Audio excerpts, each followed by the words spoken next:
en France, en 2020, au moment du confinement, on a découvert, quand je dis on, c'est le grand public, que les enseignants n'étaient pas spécialement formés à ça d'ailleurs.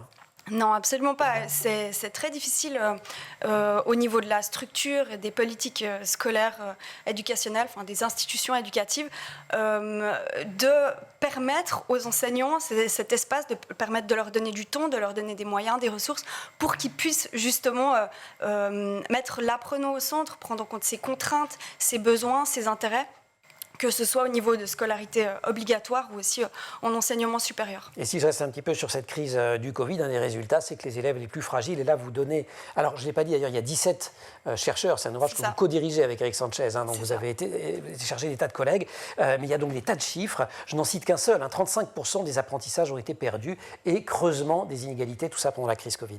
Oui. Dans tous les pays du monde, c'est pareil? Alors, j'ai pas En tout cas, dans ceux qui ont été étudiés. Voilà, exactement. On voit de toute façon des inégalités qui se creusent au fur et à mesure justement du passage des enseignements à distance, à la fois du point de vue des inégalités des apprenants, donc qui n'ont pas forcément les mêmes équipements, les mêmes possibilités en termes aussi d'accompagnement de la part des parents à la maison.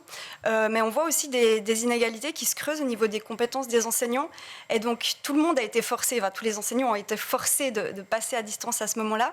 Et on a vu à la suite du Covid une espèce de réticence chez certains enseignants qui l'ont vécu vraiment un peu comme un traumatisme, comme une douleur de faire passer les cours à distance. Et donc, il y a vraiment, à la fin, une grosse inégalité qui s'est creusée entre des enseignants qui en ont retiré du positif et qui ont envie d'appliquer certaines choses, et d'autres qui sont complètement dégoûtés. Voilà, qui sont vraiment dégoûtés.